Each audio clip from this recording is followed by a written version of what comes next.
You also know there's no pier in New Orleans, eh? What? Wait, what? Hold on. Stop everything. Hold on. Don't care about the NBA anymore. I need this lack of pier situation explained. Well, I'm just saying there's no like. What the fuck is that, Dave? Well, it's on Where's a my river. fucking pier? So there's just like a river. It's just all along the river. I mean, I guess you could argue that the whole river is a pier, but not really because it doesn't jut out anywhere. It's just. Dave, I don't care if they have to go the Vegas route and build out a piece of water in the middle of the damn thing to put a fucking pier in it. Mardi Gras is canceled until I get my fucking pier. Right now, you don't have it, Carlos. So. That's it. Mardi Gras is canceled forever. No beads for anyone, Dave. No beads for anyone. Instead of showing your tits, now you gotta build a pier, and then Carlos will give you a bead. Show me your fucking pier is what I want, Dave. No nudity for Carlos. Just give him a pier. If I need nudity, Dave, I've got Fucci, your new favorite artist, okay? Oh my god. Just print. Done. We're done. You are listening to episode 55 of the Unnecessary Nonsense Podcast. The podcast with two qualified idiots, blah, blah, blah, the spiel. Brought to us this week by They've Got Proposals. That's pretty much it, just proposals. I'm Carlos Alcazar, and with me as always is Dave Turnbull. I like how you've gone back to the blah, blah, blah, the spiel. I enjoy that much more than the actual words. It takes too damn long is what it is, and frankly, I'm too lazy for that, Dave. I don't got the energy for that. It's just not happening. This is fair enough, Carlos. Now, I may regret this, Dave. And I maybe I should preamble this. I'm going to ask you how your week was. Obviously, it's been 2 weeks, but let's just say the last week. And I would prefer if you didn't list every individual thing you did and everything in your house. Okay, I can do that. But for the record, you did ask what was on the wall. In the great scheme of small talk, that means give me a couple of items, a couple of notable examples. Not, so this was the window treatment I did. I'm like, no. All right. That isn't what the people want. In short order, housework, going for bike rides, and finding out that work is seriously effed up and probably going to be even more effed up in the fall. How about that? I look forward to when we cancel schools actually being physical buildings and you will now do everything virtually forever in VR headsets, Dave. You know what? I'm not convinced that's that far off from actually happening, but we'll see. But right now, the latest is in order to do a deep clean, even though apparently they've already done several, we're required to go back into the building. Well, we don't have to go, but basically it's like everything that's on a desk or potentially on a wall that's like a personal belonging, you have to take or put in a drawer or they will throw it out for you. Well, that's fair. I've often said you and your teaching ilk are diseased and we should just hose you all down. But, that's just me. At least my tax dollars would then be at work. So we each have 3.5 hours on one of 3 days to go in and deal with stuff. So I signed up for one. And yeah, that's it for that. Unless you've got a lot of crap sitting around the school, that seems like a reasonable amount of time. Oh, it's totally. The time is not an issue at all. And it'll be fine. It's just kind of like, part of me is like, okay, fine, but also part of me is like, one, I'm not 100% sure you need to do this, and two, do I really need to drive in for this? But then again, I don't want people to just randomly throw out stuff that actually might be useful, so I will go in. Fair enough. Sounds good. And then, yeah, that's. I mean, realistically, nothing else has really been too exciting this week. Done a few things around the house. But, yeah, again, I'm going to leave it at that because it hasn't really been an interesting week, but it's been an all right week. I'm not complaining. How about you? I got a couple of things here, a couple of little mini stories. So one of them is that my company finally gave in to kind of where things were going. Also, not too surprising, given that I think they kind of realized that for folks that can work from home, realistically, our productivity wasn't really dropping off. Everybody's kind of used to it at this point. We've been doing it since mid-March, so we're pretty acclimated to it. And realistically, given that this week was super busy because we were going into implementing and getting a bunch of users online and doing all that, I won't bore you all with the details, but the point is there was a lot of work to do this week and I had to work a lot of overtime this week. But even in that scenario where potentially this is the most stressful part of getting everything ready, it wasn't really any problem. The fact that everybody was remote really caused no issues, so it wasn't terribly surprising when we got the news this week that they're going to keep everybody who's in an office who doesn't have to come in. If you've already got your stuff set up, they're like, you can stay, we're not going to be bringing people back into the offices until at the bare minimum Halloween. So we're pretty much locked out until the end of October at the very bare minimum. Realistically, if I was a betting man, I would say 2020 is a write-off as far as going back into any of the offices. That's probably fair. I think that's sort of seems to be the way potentially a lot of businesses are going.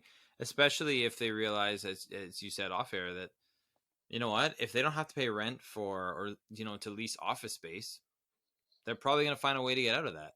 But more importantly, the Yeah. question is, did you get paid for all the overtime you logged? This is the most important Oh, part. the overtime 100%. I bill for all that.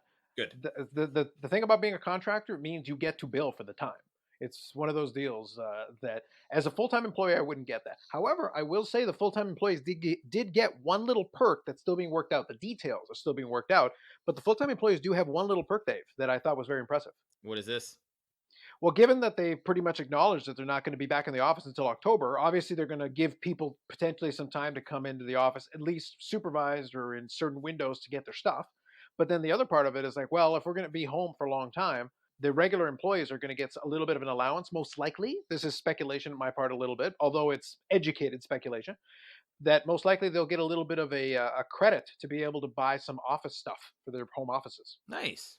That is a nice perk. So, yeah, but it's a logical one as well. Like, if you're going to be there for a long time, maybe you need a more comfortable chair. Maybe you need a stand for your monitor or something. So it makes sense, especially if they're potentially saving some money in the office space part, to throw a couple of dollars that way. I know Google definitely did that, where they are paying for, I think, $1,000 worth of their employees' work from home expenses so they can buy equipment or whatever they need. Nice. But yeah, So I think that's a nice gesture on the company's part. Yeah, it's also, if you're going to sustain that long term, you're going to need to think about stuff like that, and I think it's going to be interesting to see how many places start to do that.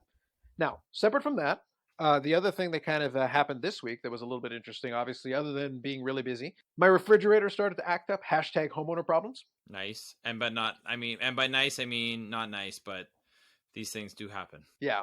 So unfortunately, and this refrigerator is still relatively new. I've had it for a couple of years, and I replaced a really old refrigerator that used to have it, but it looks like the compressor is starting to have some trouble. Let's just say cold foods aren't staying very cold. I started to notice it was a little bit off, but long story short, I don't have a permanent solution yet because it's not like I can bring somebody in to do repairs. So I ended up going to Home Depot yesterday, and I bought a mini fridge. Solid. I mean, it's what you got to do, and that's a good option. The mini fridge is always key. Absolutely. And the best part about it is now that means the office has a mini fridge now to hold like regular food. This is the first time since university I had a mini fridge. Although, point of order, the mini fridge I had in university. So you remember that Danby white mini fridge I used to have in my room in the basement? I do? Yeah. That mini fridge is still in service 14 years later. Nice. It's still in my parents' basement holding food to this day because that mini fridge, Dave, does not quit. It is not a quitter. It does not quit today. It does not quit tomorrow. It is the GOAT of mini fridges. I love it. Yeah, which I laughed about because when I was figuring out, all right, what am I going to do? I'm probably going to have to buy a mini fridge. I was telling that to my dad, and he was like, well, why don't you do you want your old fridge back? I go, well, I would take it, but at the same time, you guys are actually using it because it is the GOAT mini fridge. Yeah, that is pretty awesome that it's that useful and still kicking. Like mini fridges aren't known for longevity. Dave, I bought that mini fridge in 2004. That's wow. 16 years, Dave, and it continues to go. And my stupid refrigerator that costs like 10 times as much is basically breaking down after like 2 or 3 years. What the hell, man? Here's what I wonder and like to say, like, honestly, who cares to what degree it's energy efficient, right? At this point, the fact that it's still running, that's just amazing on its own. Well, the mini fridge, I think, is actually pretty energy efficient. I don't think it's really that much of an energy guzzler, but I'm just annoyed that the friggin' mini fridge I bought 16 years ago is still kicking, going, no problem. Everything's cold, everything's good. And like I said, my parents are still using it to this day. And my friggin' fridge is like not doing its job. Oh my. Hashtag homeowner problems, and also hashtag build it like you used to. What the heck, man? Well, that too, right? And hashtag GOAT mini fridge. I nominate my mini fridge for the greatest of all time. I feel that's fair. Yes, indeed. So yeah, and the other part of that, of course, went to Home Depot. Now, Home Depot was interesting because I hadn't been to one, obviously since all of this began.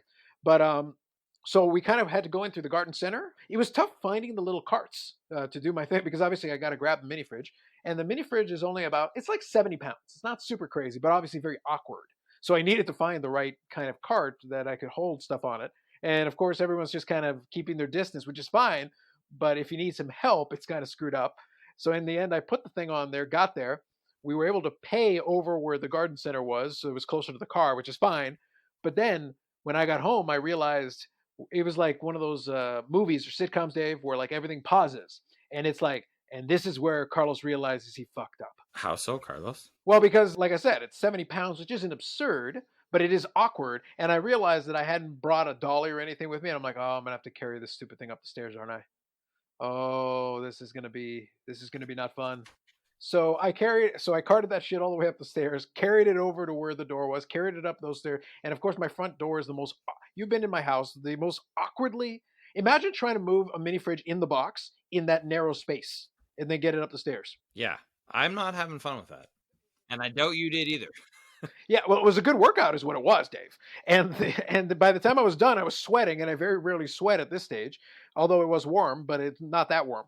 So I was done, and then I was like, okay, now I got to set this up and do whatever. And I know for a fact I pulled my shoulder, and I was like, oh, that's why I said that's why I said prior to my having to go up the stairs with the thing, pause, and this is where Carlos realized he fucked up. I like it. See, Dave, those are stories that lead us into today's episode. Beauty. Indeed. So, mini fridge is up and running. Food's in there, and the food's cold. Heaven forbid.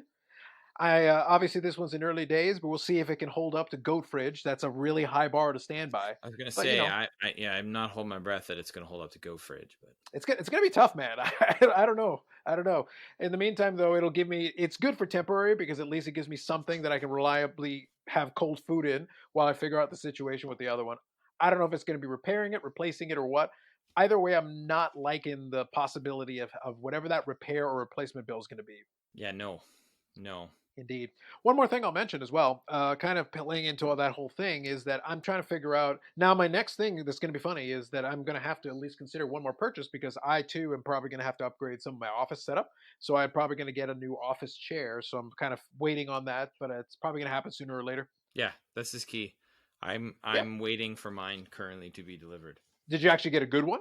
I got one that will suit me for what I need it for. It's not the greatest, let's put it that way, but it is definitely it's gonna do in terms of like my back and the height and everything. It's gonna do what I need to do, and I don't spend a ton of time. Like I don't spend as much time on the computer as someone who's working sort of like a 8 hours a day on the computer kind of job. You know what I mean? You mean hashtag me? Yeah, exactly.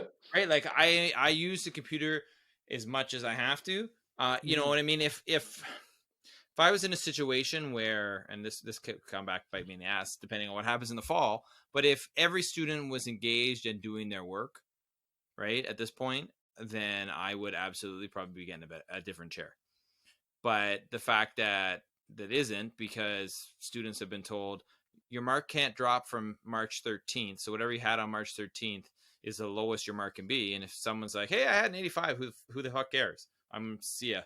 Right. And which some people now are being like, wait a minute. So I can do nothing now and earn the credit. And it's like, yes. So like, that's crazy, Dave. How did they figure out what I did for 5 years of high school? That's nuts. It's basically, I feel like you should sue. They're just taking the Carlos ideas.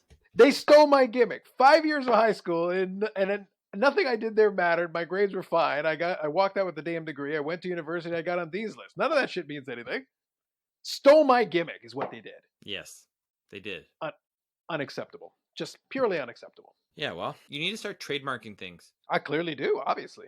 No, that's fair. So I think that's good. I'll have some more stories, I think, next week because, like I said, planning. Because, like I said, Dave, I'm figuring I do sit in the chair way too many hours of the day in order to do my job. However, that means that I'm going to need a damn comfy chair, and I haven't decided what the situation is. But at the same time, I don't want to spend too much money on it. So my cheapness is fighting with the necessity not to break my back. So I'm going to see who wins out in this epic battle. This is fair. I wish you luck. Indeed.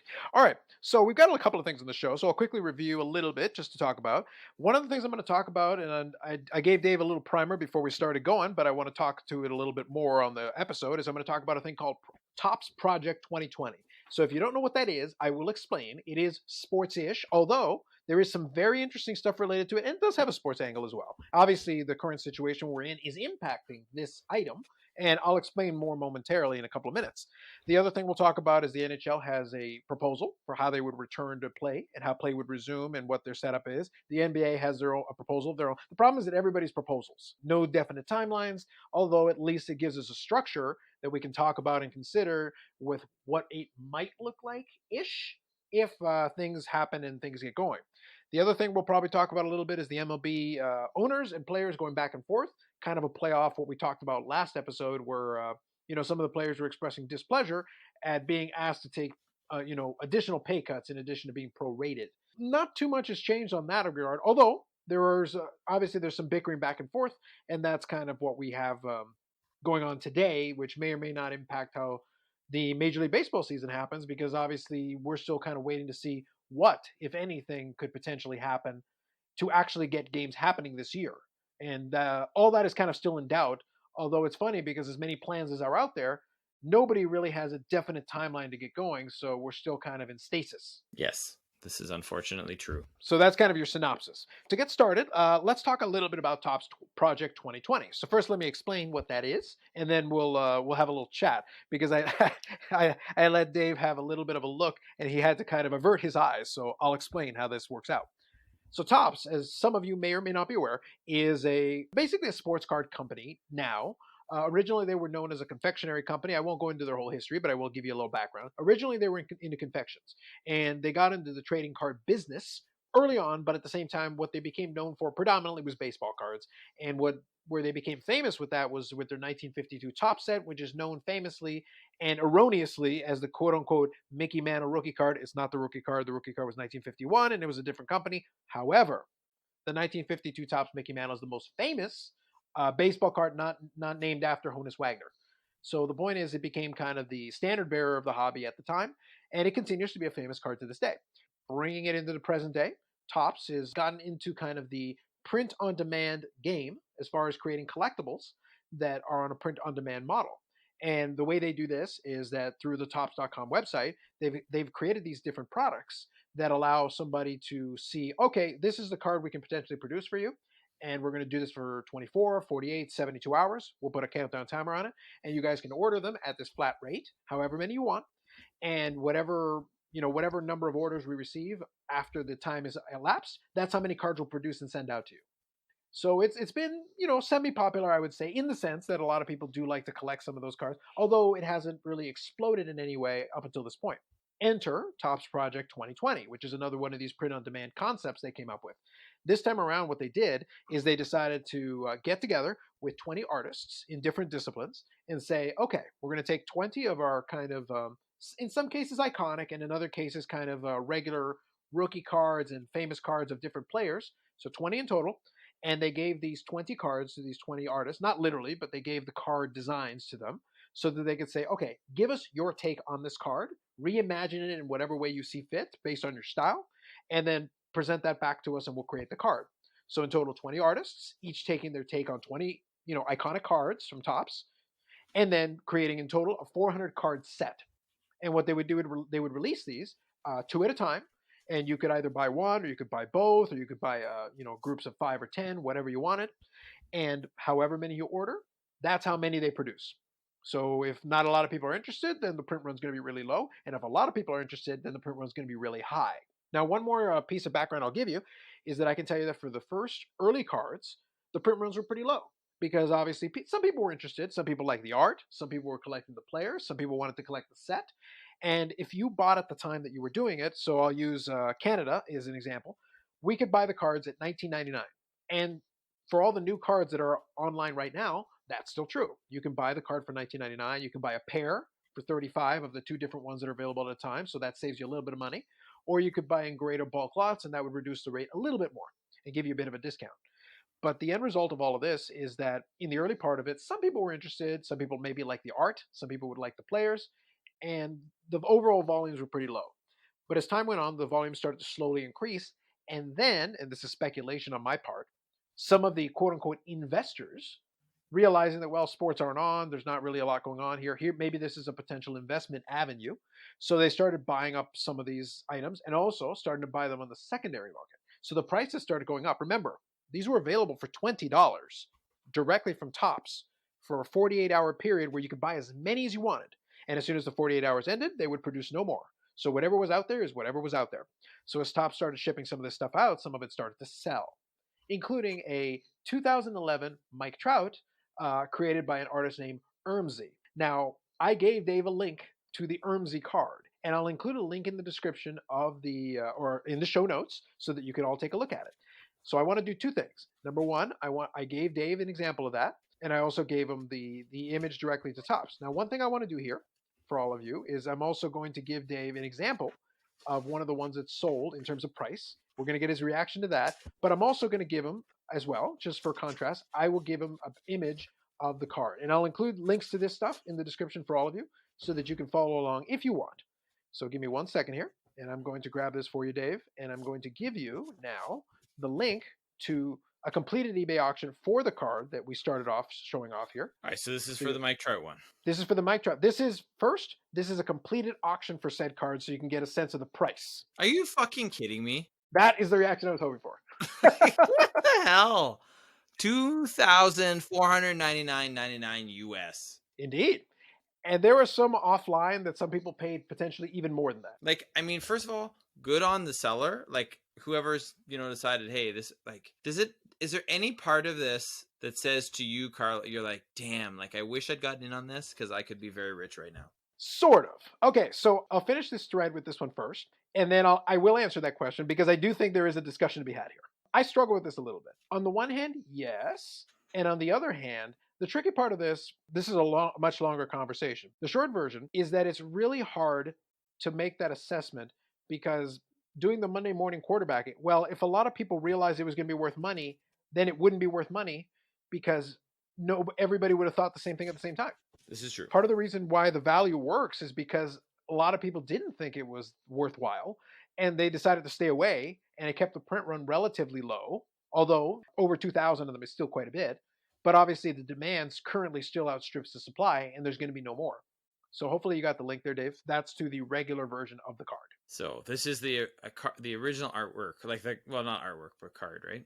This is the original Mike Trout card that this piece of art is based on. Yeah. Okay. Like, so first of all, like, are these supposed to be iconic? Like, what the fuck is iconic about this card? Okay, yes, it's Mike Trout's rookie card. I will give you that. I'll get to this. But there's something very important I need to do, Dave. And like I said, everybody, I will give you all links so that you can see what the Ermsey card looks like. And I will also send you the link that I just sent to Dave, which shows the actual regular card itself. And you can do like a side-by-side or whatever you want to do. And I'll talk to the piece that you're talking about there, Dave. First, before I do anything else, as you folks may or may not be aware, Dave himself is an art connoisseur. So what I need, Dave, from you is now that you know what the original looks like, and now you know what the Ermsey example looks like, can we get a bit of an artistic assessment of what it is you're seeing? Okay, so here's the thing. Like, the Ermsey thing, I think, is supposed to be the whole thing in motion, but the problem is it's like the head's moving. There's some kind of like blue swirly thing that maybe look like he's moving his arms, but the bat's not moving. So why the fuck is the bat not moving? If the whole there's also multiple hands and multiple bats, Dave, and multiple heads. Well, yes, but also no. Like it's very clear there are multiple heads. It's very clear there are multiple hands. It's very clear there are at least 3 legs, maybe 2. I don't know, depending on how you look at it. Okay, it is not clear that there are multiple bats. I mean, yeah, I can see 2 when you really look at it, but there's 1 prominent bat, 8 prominent head. Like, I'm sorry, like. I mean, I'm not an artist, right? Like, that's not my thing. But this is, I don't know. I don't like the way this turned out. You know what I mean? It looks like it's either blue smoke or a blue, like, entrail. Yeah, I don't know what the fuck it is. And I don't think people listening to this and then looking it up are going to know what the hell it is either. This is the fun part about this whole thing, is that, like, yes, multiple artists took multiple interpretations of this card. And this has been kind of the whole thing. Now, let me give you, by contrast, Dave, I'm going to give you a different. It's the same Mike Trout card, so we can say apples to apples here. So this one is by an artist named Andrew Thiel.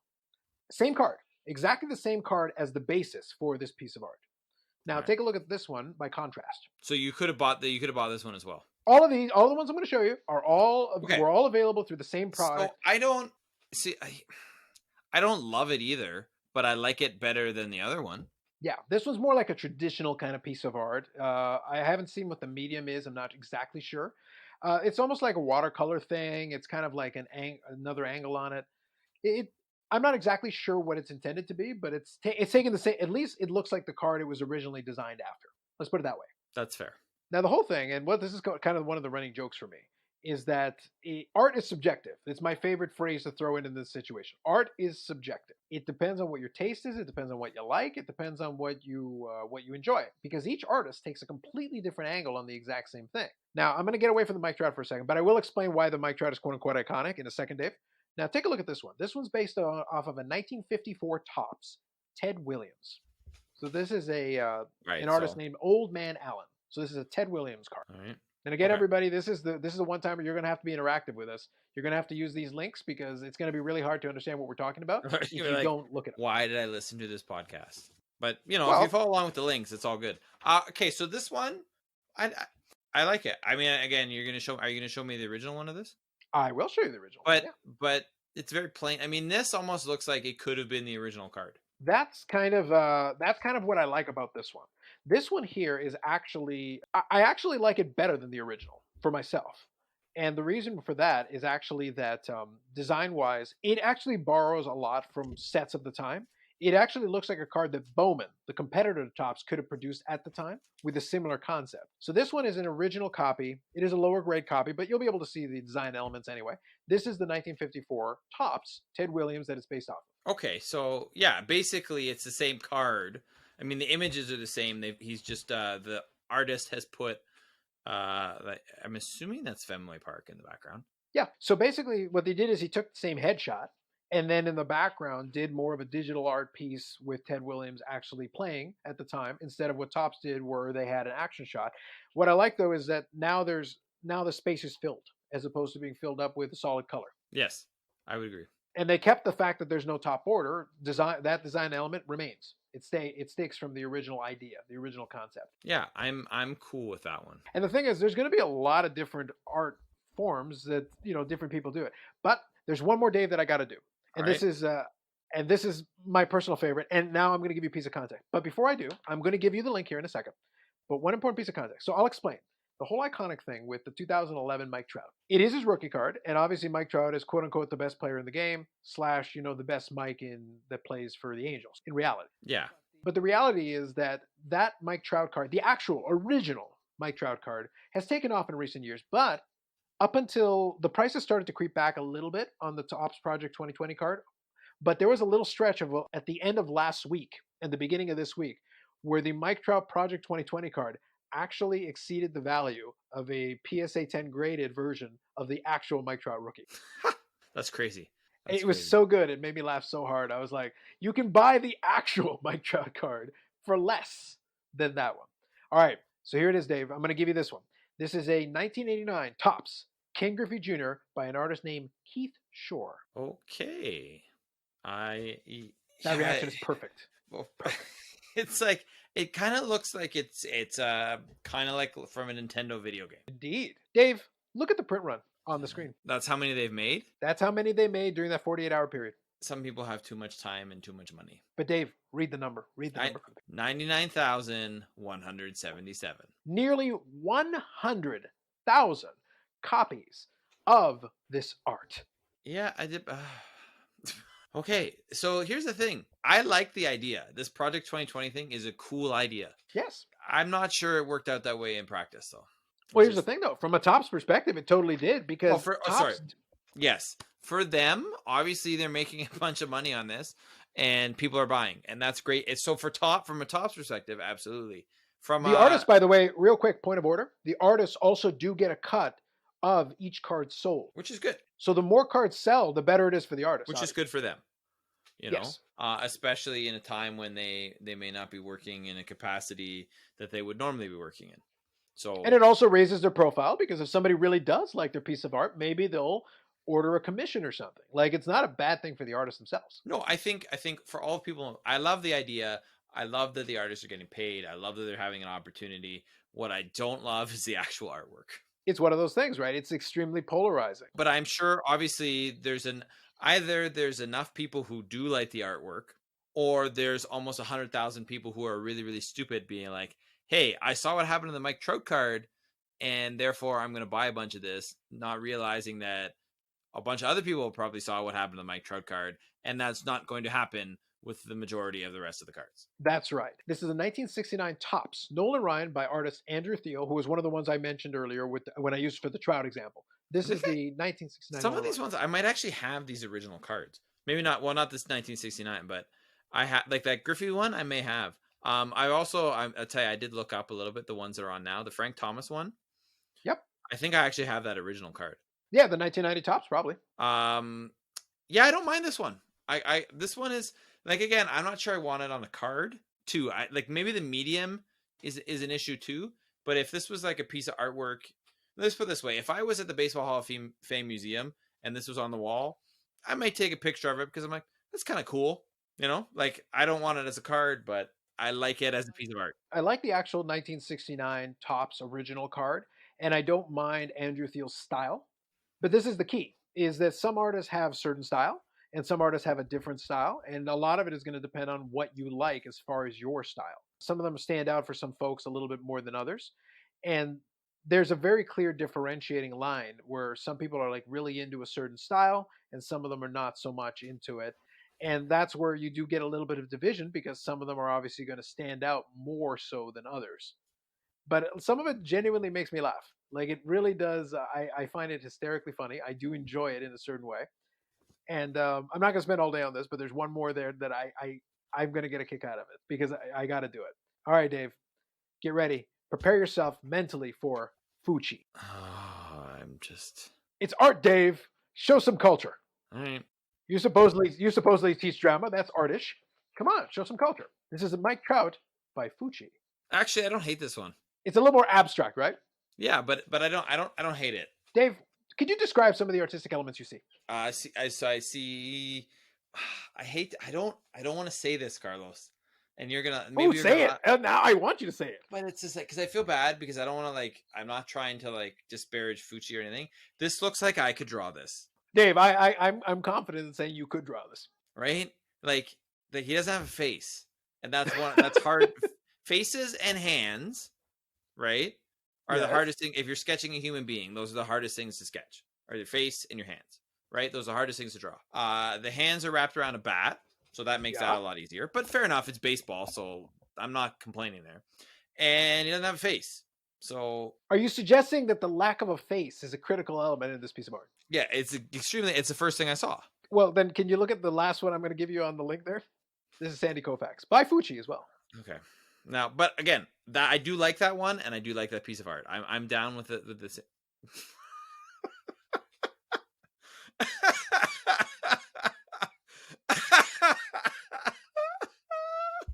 So, Dave, what would you say is the key piece to this Sandy Koufax? Okay, first of all, I like the Mike Trout one more, but I like it less than I did 30 seconds ago, because there's no face on this one either. That's Fucci's style. All of them have no face. Okay, like you know what I mean. So great, that's your style, but now it's like, I don't know. You know, it also kind of looks like it's like almost like a piece of artwork from The Simpsons. Well, except The Simpsons have faces. No, but I mean like, and they're yellow too. But in terms of like the style and the way things are drawn, but yeah, no.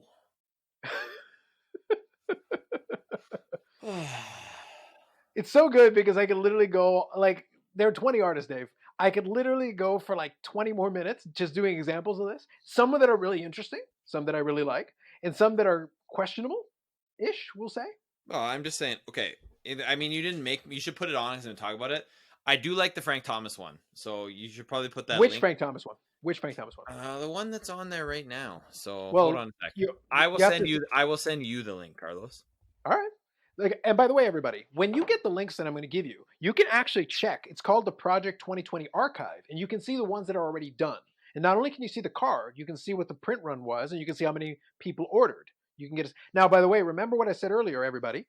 you can order multiples. So I could order 10 at a time, and I could make 5 orders of 10 at a time, so I'd have 50. And some of the artists have said that they have ordered upwards of 500 to 1,000 for themselves. So because their intention is to have it so that any fans or whatever can request it and they can autograph it for them and give them the piece of art. Obviously, as an artist, that's perfectly legitimate. There's nothing wrong with that. But that will also add into the actual print run, so you have to bear it in mind. However, when you've got one of them that has a print run of over 99,000, that barely puts a dent in it. That really is almost irrelevant at that stage. So it's the Frank Thomas by Fucci. I just sent you the link. Okay, Frank Thomas.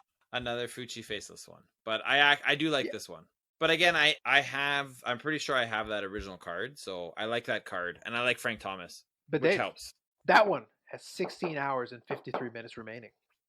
Will you be a buyer at $19.99, Dave? Probably not. Probably not. Disgraceful. Pure disgrace. But just terrible. Awful. Does all Fucci's artwork have no faces? Now I'm gonna go down the Fucci rabbit hole. Yeah, it all does. Feel free, take a look. It's good stuff. There's like I said, certain artists are going to be polarizing. Some fairly erotic art in this. If you actually look up Fucci himself, yes. Yeah, like no. Now you're appreciating Fucci a little more, Dave. I don't know. No art. Sorry, no faces on any of them, but a lot of like TNA. Yes, Dave. Well, tell us more, Dave. Let's put it this way, okay? Because when you go down the rabbit hole, you know you're gonna go down the rabbit hole, right? So how about this from a CBC article, Carlos? Mm-hmm. Okay. Entitled "Boobs, Butts, and Birds: How a Secretive Toronto Artist Found a Career and Controversy on Instagram." Can you now see, Dave, why I really wanted to go down the rabbit hole of Topps Project 2020? Hey, man, I'm down. I'm glad we did. I don't know if we really need to talk about anything else at this point, but I'm sure we will. But we will. But Fucci never asked to be put in a gallery. He's shown his NSFW. Obviously, I should have just said not safe for work. Not safe for work. Paintings worldwide. Correct. Yes. Well, let's put it this way. I'm just glad Fucci didn't do a not safe for work baseball card. Although I guess there's still time. I think he thought about it. I think he does have to base it on the original card, at least somewhat base it on the original baseball card. Now, 2 things. Last thing I gave you, I sent you one more Frank Thomas, by the way. This one should look more like the Frank Thomas you'd recognize. Right. But this one's by Matt Taylor. That's his style. That's a nice one too. I mean, again, that looks like it could have been the original card, right? Or like an insert. You can go absolutely off the deep end in terms of abstract. Off the deep end, having no faces from Boob Guy. You've got like different ones. There's a guy named Ben Baller that blings out some of the cards. Like there's a lot of variations. There's a Don C who does metallic versions of these cards. And there's different styles for different people. And some of them really do look like the card, but obviously the artists put their own treatment on it. It's polarizing in the sense that there's a lot of ways to go about it. And once you go down the rabbit hole, guys, you can really get a sense of all the different styles. And like I said, there's nothing wrong with, if you like one, maybe pick up just the ones you like. But I will say, for speculators and folks that got into it, that 99,000 figure for the Ken Griffey only happened because a lot of things converged. And that Ted Williams one I showed you, Dave, that one came right after that 99,000 one for the Ken Griffey. And that one ended up at about 41,000 copies, which obviously is still very high compared to some of these earlier ones. Like the Matt Taylor one I showed you is 8,800. But at the same time, it's like, it's all over the place. Like now, the interesting part for me as like an economics nerd is, okay, now we figured out that there's a market. However, now is the market going to react to these high print runs and high prices and say, wait a minute, this is stupid. What are we doing? And then people stop buying and then the prices come back down. But then if the prices come down enough for some of the more rare ones, are people like, wait a minute, it's underpriced. Buy. We'll see what happens, man. That I'm going to be watching that with fascination. But the bottom line overall for everybody is this is economics in a little vacuum for everybody. And the combination of boredom, coronavirus, people not being able to watch the actual games, and Topps doing something interesting that hasn't been done this way before with artists and all that, and artists with very divergent styles, and from Dave's cackle a couple of minutes ago, styles that really throw you off. Admit it, Dave, you want the Sandy Koufax no face. Don't lie to me. Yeah, no, I don't. Hey, man, what are you going to do? I don't know what to tell you. So I myself, lest it not be said that I ignored this completely, I did buy the Ted Williams that I showed you, Dave. Nice. And there was a Sandy Koufax around the same time that's in a different style that I also picked up because they were in the pair. So I bought those ones. Am I going to make my fortune on it? Probably not. But if I make any kind of a profit, I bought an extra of each. But if I make any kind of a profit, well, they're great. Otherwise, I don't care. They were ones that I was comfortable buying that I don't mind having in my collection. Yeah, which is fair.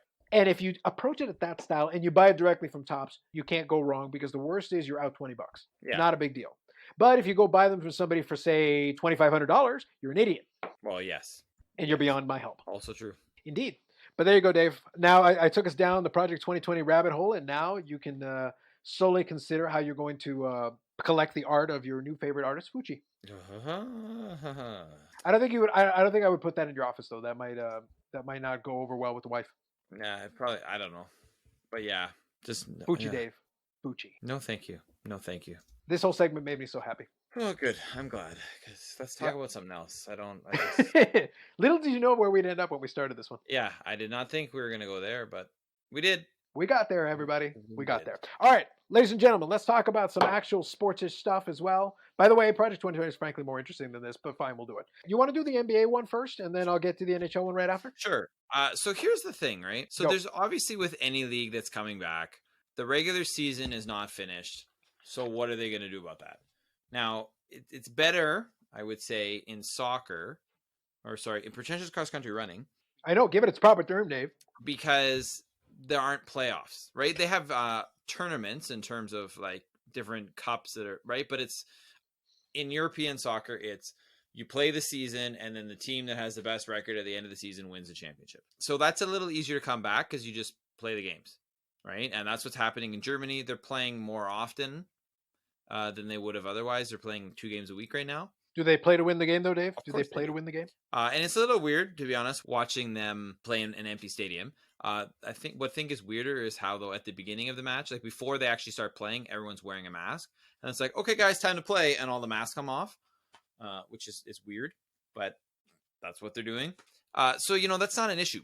But where a regular season determines playoff seeding and it isn't already decided, that's a big deal, right? What it is for the NHL, it is for the NBA. So basically, this all boils down to what I'm going to tell you. All boils down to one thing. And you know what that is, Carlos? They want Zion in the playoffs. Yeah, probably. Yeah. Okay. Now, currently, if the season actually ended today or with the games that they've played, and not all teams have played the same amount of games in the NBA, basically 1 through 7 in the West is decided. And the 8th seed is somewhat up for grabs. Memphis has, I think, a 3-game lead on Portland and a 3.5 game on New Orleans. Right? Okay. So basically what they're saying is, okay, there was some talk about doing all the 16 teams that they would normally do, but then playing cross-conference. So again, nothing has been decided. But basically it's like, all right, so the new format they decided is that they're going to have a final playoff spots by having teams within 6 games of a postseason berth partake in regular season games followed by a play-in tournament. So under this format, the Washington Wizards, Portland Trailblazers, New Orleans Pelicans, Sacramento Kings, San Antonio Spurs, and Phoenix Suns would join the current 16 playoff teams and finish in the season, right? And any team that is outside of that, more than 6 games out of 8th, they're done, right? So Golden State, see you later. Sure. Kind of thing. So that's basically the thing right now, and they're kind of putting it before the board of directors. Right now, it doesn't seem to be having a ton of popularity. Really, the board of directors right now wants to resume play with basically just go to the playoffs. Although there's some issue there because in order for the NBA to meet its obligations for all the regional TV deals, every team has to play 70 games, which they haven't. But then, there's some teams like, well, okay, if you have no chance of making the playoffs, right? Like if you're Golden State and let's say you've played 68 games, I don't know how many games they play. What the hell are you coming back to play 2 games for?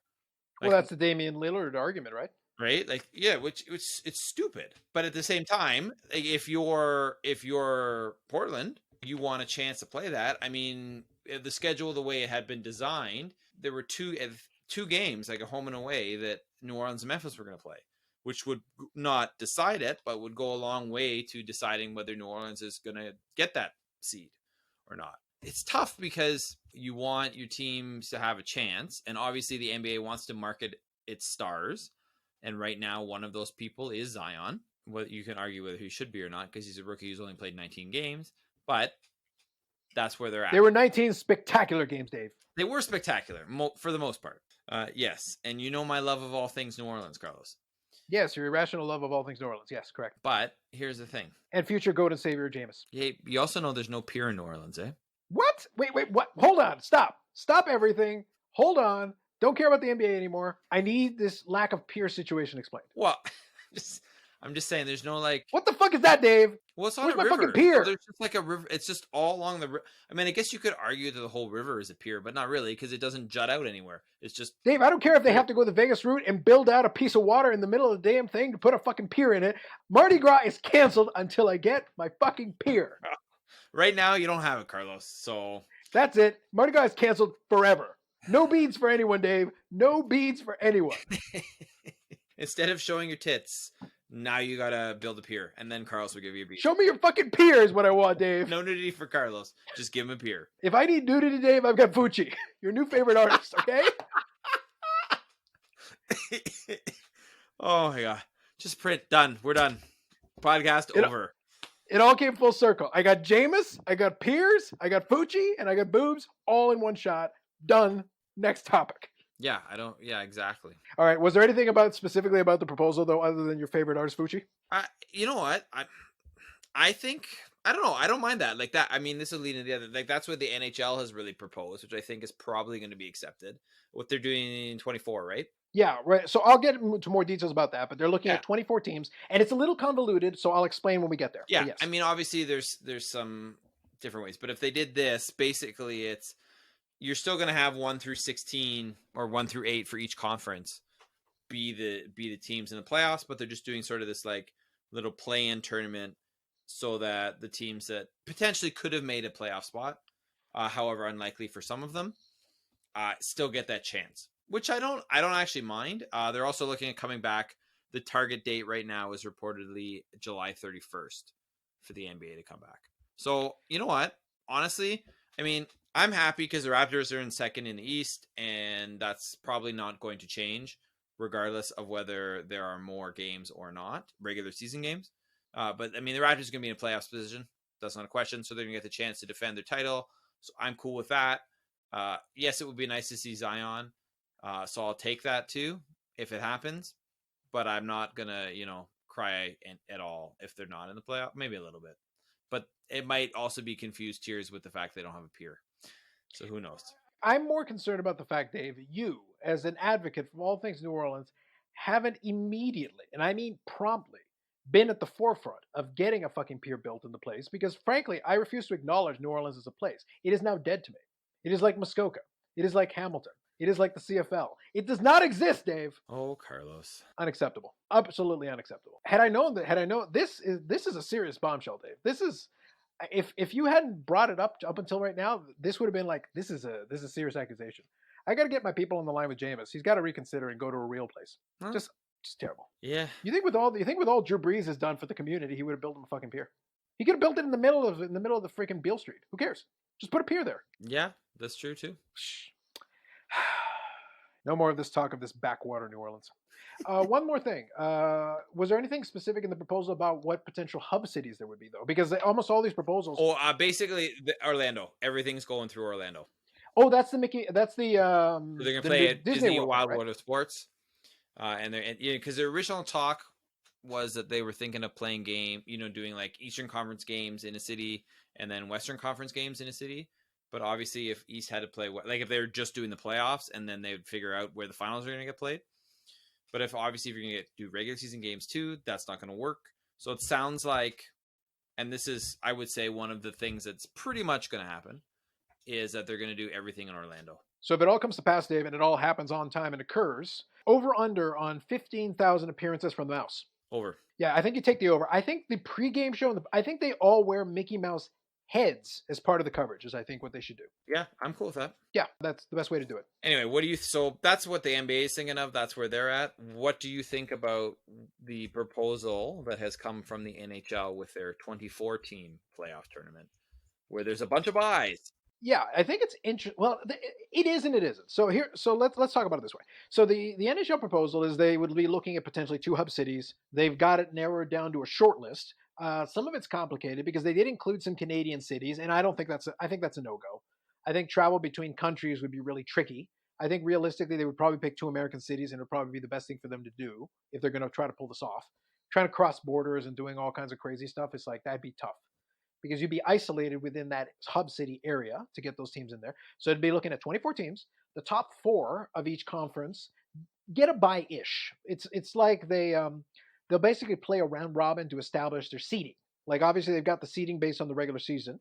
The NHL proposal also says that the regular season, for all intents and purposes, is done, and whatever records and numbers for the year have been established. So the Rocket Richard Trophy would go between Alexander Ovechkin and I can't remember who else has 48 goals. It's Alexander Ovechkin and somebody else. They would share the Maurice Richard Trophy this year.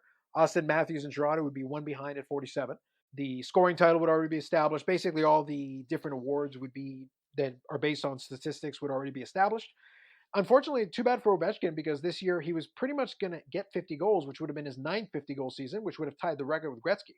So that's kind of a shame that he narrowly misses out on it. And then he had one other season in his career where he had 49 goals. So technically, he should probably be at 10 seasons, which would be the record. And unfortunately, he's going to miss out on that because of circumstances. Yeah, that is unfortunate. Yeah, because these are like historic things that we're talking about here. And it's not a guarantee he gets back to 50 goals next year. We'll see. But regardless, we're done with all that wherever we are. The big thing that I think is going to be interesting, though, is not so much like the teams at the top. It's that obviously the teams that are getting drawn in as part of the kind of play-in portion of it, which is seeds 5 through all the way down to 12, they got to kind of play to in different series to be able to get in. But where it gets complicated, so that in and of itself is a little bit complicated, but I could like draw it out for you and we'd be able to figure it out. It's fine. Where it gets complicated is how this plays into the draft. Because as pertains to the way this works, is you would still run the draft. You could potentially have to run the draft twice. And it really comes down to whether a team that falls in a playoff spot wins one of the top 3 things in the lottery, which is possible, or which is possible.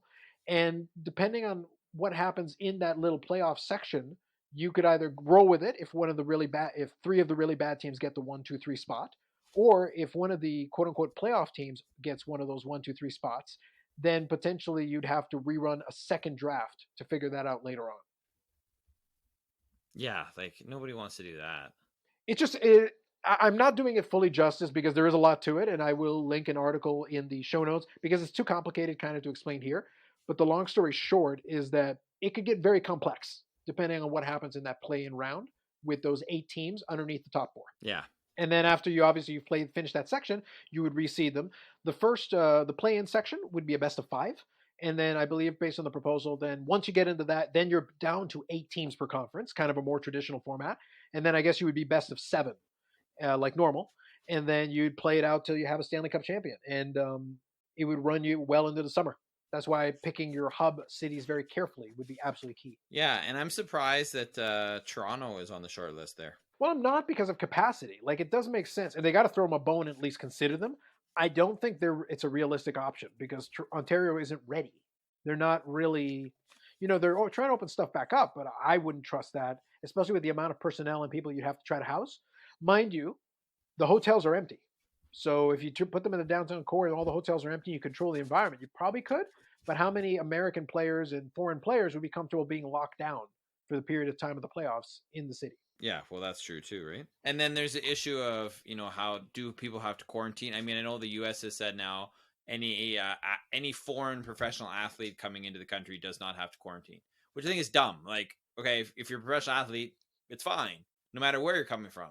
But if you're anybody else, you have to quarantine. That's stupid. Well, that's and kind elitist. Yeah, thanks, Dave. Thanks, Karl Marx. Anyway, the thing is, though, that you keep fighting for the proletariat. But the thing is, though, that this is the inconsistency of, okay, we really want to get games on so that we can make everything work, so we'll bend over backwards to adjust some rules to make this happen. But at the same time, it's like, well, you're going to struggle with some inconsistencies because no matter what, for these play-in proposals, you need enough tests in order to make it work. And this has always been the issue. And even if you do get enough tests, like, they also had to build in contingencies. Like, okay, if somebody does contract it, how many people is okay before we got a problem and we have to shut down a team? Yeah, well, exactly. And like, this is the calculus you have to do. And, how serious does it have to be? How many players, if personnel get it, whatever. How do you quarantine? How do you isolate? What do you do? And I could see them trying to do it. Like, I would think at this point they have to try. It's just execution. I don't know what that's going to look like. So that's why I say, like, in addition to being really complicated, I'm happy the NHL at least laid it out. And Gary Bettman made clear in his announcement that he said, like, look, not everybody's going to be happy no matter how we do this. This is the best we could come up with to try to get the season in because we want to try to award a championship here. Yeah, exactly. And that's really what it came down to is like, look, this is the best we can do. And some teams, no matter what, are not going to be happy with the draft because I'm sure someone who is in a really good position to get a good draft spot is going to lose out. And maybe a good team who doesn't need it gets a good draft spot. Like, it's very possible. It's all guaranteed possible. Somebody's getting screwed. Absolutely, 100%. So it's just a matter of like, how lucky or unlucky do you feel? Well, yeah. So that's kind of the the NHL aspect of it. It's there's a lot to it, and there's a lot of moving parts. And the problem is, it's all a proposal. Like, if they're not ready in time, they can't find a suitable hub city, they can't decide, or whatever happens, then all of this gets blown up and it's all moot. Yeah, and you know what? Honestly, I mean, I know some people are obviously really into hockey, and this, I could care less where they come back. Like, whatever. Well, we already established, Dave. You're a trader's dog that does not appreciate the Canadian game. Okay, but also under this proposal, there is no PK Subban in the playoffs. Can we just put that out there? It is true, but we already established this. You're not following PK Subban to New Jersey. What happened? Well, yeah, I know, but I need some other reason to argue against this proposal, and that's the most logical one, right? Yeah, but doesn't New Jersey have a pier? Well, somewhere in New Jersey. They have Atlantic City, so yeah, they got a boardwalk. I'm sure there's plenty of piers in New Jersey, since it's a coastal state. So what you're trying to tell me is that New Jersey is vastly superior to New Orleans. Oh, you know what? They have pier supremacy, Dave. They have pier supremacy. I didn't realize that was the only thing that mattered was pier supremacy. Well, given the low bar of the places we're talking about, Dave, any supremacy is supremacy.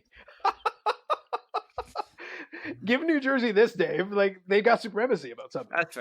That's fair. Throw them a freaking bone, you bastard. Jesus. A moment ago, you were all about, not being elitist, and now they're like, oh, the pier's not good enough for me. Well, all right.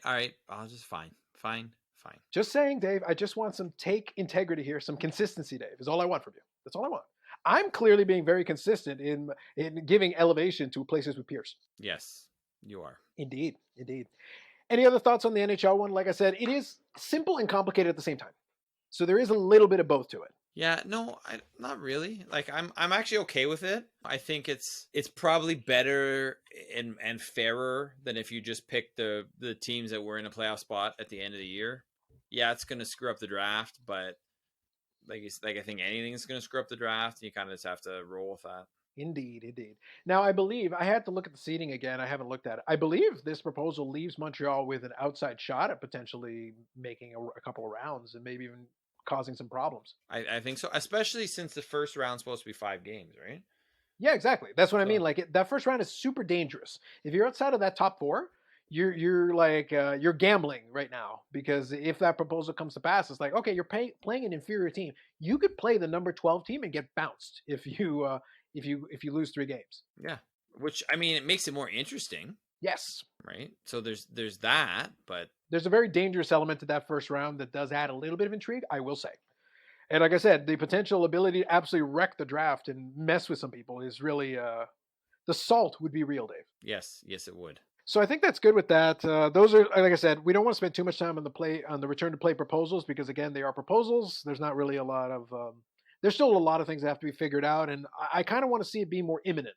I want to be like, okay, we're going to do this July 15th or whatever. And then I'd be like, okay, fine. At least now we have a date. Now it's kind of like, well, it can't be any earlier than whatever, but it could be later. Well, thank you. Yeah, exactly, right? That doesn't help very much, and I can't get either excited or moved or anything by, well, we think if everything goes according to plan, and if it's all good and the direction of the wind is fine, and everybody wears red after Labor Day, then we're good. Okay, awesome. How many random qualifiers do you want to put into this, right? And that's the thing. Nobody can be definitive, and that's where we're all in that holding pattern I mentioned earlier. Okay, speaking of holding patterns, since we're still in that vein, let's talk a little bit about the back and forth between Major League Baseball players and owners. Millionaires versus billionaires. Part infinity. Yeah, so basically the thing is that owners want the players to take a bigger pay cut. The players are like, F you. Now we're going to give you a counter proposal, which in which we asked for something that you're not going to agree to. Maybe a week ago, 2 weeks ago, probably let's go 2 weeks ago. I was quite optimistic that baseball was going to come back and we're going to have a shortened season, but I'm not so sure now. And I also feel like from a lot, I can't off the top of my head right now name any specific players, but I know there's some players. The talk is that, well, if they don't play 162 games, where's the integrity in the season if they did like an 81? And then the World Series championship is going to have an asterisk. And this whole fucking year has an asterisk between it. No, it doesn't. I think there would be more impetus to get back to playing if they'd already started. But because they haven't actually started, I don't think people care as much for whatever reason. Okay, so there's a couple of things to unpack. Hold on. There's a couple of things that you said there that I think are worth unpacking a little bit. That's a fair point. However, I think interest in baseball has waned a lot. And one point that is being made by some folks, which I think is valid, is that Major League Baseball needs to be very careful and tread lightly, because right now none of the sports are going. We talked about the NBA proposal. We talked about the NHL proposal. Major League Baseball is the closest one to potentially actually being able to play soonish if they got their act together. However, if they fail to take advantage of this window during the time period when they normally would be playing, then they will basically accede to football. Because I promise Roger Goodell will do he will crawl over shattered glass and cut himself all the way, as will several of the owners, to get that on there with the billions at stake in their television product. They will create Biodome. They will create, it will happen. I promise. Jerry Jones will have a personal Dallas Cowboy Biodome. He will get each player a spacesuit. He will find something, some way of getting that to happen, because there's billions on the line. They will buy fucking Fight Island directly from Dana White and turn it into NFL Island. If that's what it takes. I wanted to say something about Fight Island, but I was like, I'm going to leave that to you, Carlos. It's my thing. It's my thing that I got. But yeah, no, I agree. Like the NFL season is going to play in some capacity. We'll see what happens. They will do everything that's possible. But I think the other thing is they've got time on their side right now. Yes. Right. Yeah. And I think obviously the NHL, the NBA, they've started, so they really want to finish. Yes. Plus, there's outstanding contracts in terms of TV money, whatever. Baseball is obviously going to lose money if they don't play. And, people that work at baseball stadiums or, have a side business that somehow it works around, maybe selling gear for team on the day of or whatever. Your points are all valid, Dave, but let's just make this clear for everybody. The owners do not give a fuck about any of those people. This is true. Care about themselves. The owners care about making money. The players, to a certain degree, they sort of ish care. They've got a little more in common with those people, but they mostly care about their money too. Now, one other thing I do want to unpack, though, is your point about the player, about the season integrity. I think that's the biggest crock of shit I've ever heard. Those people clearly do not, or those players clearly do not understand the history of the game. The 162 is not built into the bylaws and history of baseball. The 162 was done because of expansion. The 162 was done because the owners wanted to also make more money. Because for many years, it was 154. The whole asterisk thing became because it's like, well, Roger Maris broke the home run record in a 162 game season when Ruth did it at 154. And it's like, well, yeah. But back even earlier in the days, it's like, well, at one point, the season was like 100 games. When the Cincinnati Red Stockings were out there dominating in the 1860s, it was however many games they could organize and get together. It was glorified barnstorming. It's like you made shit up. Seasons are seasons. Things change. Well, and we're in unique circumstances right now. And I don't think that means that if whatever team end up winning the World Series, that their World Series is somehow not as worthy as whoever else is, right? Like I don't buy that either. Well, the thing is, if somebody wants to make that argument, fine. But I would then ask, okay, when is the asterisk coming from the 1981 Dodgers? Is that because it was a strike season? Yeah, it was. Right? Okay, yeah. It was a shortened season. Because I think the Dodgers won in 81, right? Yes, they did. Yeah, so that was a shortened season. It was a shortened season that in order to make it work, they came up with the first half and second half of the season. Yeah, right? Yeah, and that was weird. That was extremely weird. If you go back, and anybody who wants to look it up a little bit, the 1981 season was very weird. And it ended up, you actually had a first half winner who had to play a second half winner, and they came up with some funky playoff format that year only. That wasn't the case in 81, and it wasn't the case in 82. It was because of the player strike that year. It became this weird, funky, like two halves to a season, and then the two winners of each half played in a playoff, and somehow the Expos got screwed because that's the way you play it. Yeah, all true. Yeah, and there's no asterisk there. That counts. No, and I mean, same thing with the NBA shortened lockout season in the 90s, right? Yeah. The was that the 98-99 season, right? Yeah. And one other one I would give you Right? also related to The baseball that's Spurs, even more recent. the Spurs aren't listed as with an asterisk because of that one. Yep. And the other one I'll give you, baseball related, that's more recent for everybody. How about the 95 season? Well, yeah. The Braves won in the 95 season. The 95 season was short too. Yes, it Not was. like super duper, but it was definitely not 162 games. No, that's all true. So that's what I mean. It's like this isn't the first time this has happened. And it's weird that people like seem to forget. The reason why I mentioned the 95 is like, just so we're all clear, guys, you do know that like, yes, this was, it was, I grant you, this was more than 25 years ago, but y'all do realize that this happened. It was And part of the deal. happened. And you know what? At some point in the future, something's going to happen that's going to make a season wonky again, right? Like Yeah. a strike, a lockout, another pandemic. Like who knows, right? Yeah. But something, history repeats itself. Something is going to happen that is going to require a season to be shortened or whatnot. And you know what? Shit happens in that respect, and people deal with it, and someone's going to win, and maybe it's not as fair as it could have been otherwise, but at the same time, whoever wins is still the champion. Indeed. Like I said, weird seasons happen. Weird stuff happens. It is in baseball history. Baseball history is long enough that weird shit happens all the time. It's just maybe people got so inoculated to it that they're like, oh yeah, this is weird. It's like it's baseball. Weird shit happens a lot. It's also happened a lot, and it will happen a lot. Yeah. So I think that's it for me, Dave. That's really the main things I wanted to talk about. My favorite segment, of course, was Project 2020 because now you know, Dave, as an art connoisseur, you know what you need to chase after. Fucci, it's Fucci, everybody. Dave's new artist, favorite.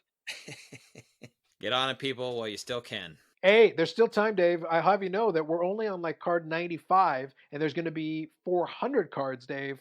So there is more Fucci. You seem very excited about that, Carlos. Wait until you get to Bob Gibson Fucci. Ooh, I like this. But remember, I told you there are 20 players. I know. The Tony Gwynn Fucci. Like, we're not done yet. We have yet to begin, Dave. Not only are we not done, we're not even close to being done. Indeed. We've got over 300 more cards. Brace yourselves, everyone. Your bodies are not ready. No, but now is your chance to get your mind ready. And you can still get it on the Topps website when the hell it comes up. 48 hours at a time for $19.99 or $17.50 if you buy the pair. Get on it, people. Get on it. Live the dream, my friends. Live the dream, my friends. And with all that, and on that bombshell, I think that'll conclude this episode of the Unnecessary Nonsense podcast. I will be sitting by waiting for the next great Fucci so that I can get Dave his birthday present early because I know what he needs. I know what he wants. Don't let him fool you. I know what he needs. I think the important thing in there is not what he wants or anything like that. It's what you need. It's what he needs. That's the key. In these dark times, Dave, where you don't have PK Subban on a team that you can accept, you back a city that doesn't have a pier, therefore not being a real city. In these dark times, Dave. Oh, and just so you know, I spent some time during this podcast looking up, going through maps of New Orleans. Yeah, there's no pier, man. There's something called a pier. It's a boardwalk, not a pier. There's no pier. So, Dave, as you well know, I don't wish ill upon people. It's not what I do. Yeah, yes, it kind of is. But not all the time. Sometimes I do. Are you sure we couldn't flood New Orleans a couple of more times? Like the biblical plagues? Like these heathens need to be dealt with. Well, I'm sure with global warming, it'll happen eventually. Indeed. And I don't want it to. Because I love New Orleans. I still love them. Despite, I may have to rethink my love of piers now because of this, Carlos. That's how much this has affected me. I would be mortally wounded if you abandoned piers for New Orleans, Dave. Well, stay tuned. We'll find out on the next episode of the Unnecessary Nonsense podcast. Yes, indeed. Now everybody knows that it's like we're going to have some cognitive dissonance for Dave. He's trying to believe in two contrary things at the same time. He loves piers, but he also loves New Orleans, who doesn't have a pier. How will we resolve this moral quandary? That's the cliffhanger we can all leave on. All right, everybody, remember, buy more Fucci art. Take Dave's advice. He is an art critic after all. And before you go, one more thing. I will give you all the places where you can check out the podcast. You can check it out on Google, on iTunes, Spotify, Google Play, wherever you get your podcasts. You can also check it out on YouTube, where archived versions of this with cartoon versions of our faces are available. Maybe, if we play our cards right, maybe we could get art by Fucci. That'd be kind of cool. But unfortunately, Dave, you will have boobs because Fucci needs to scratch the itch somewhere. Well, one of us has to, right? Yeah, and it's pretty much you.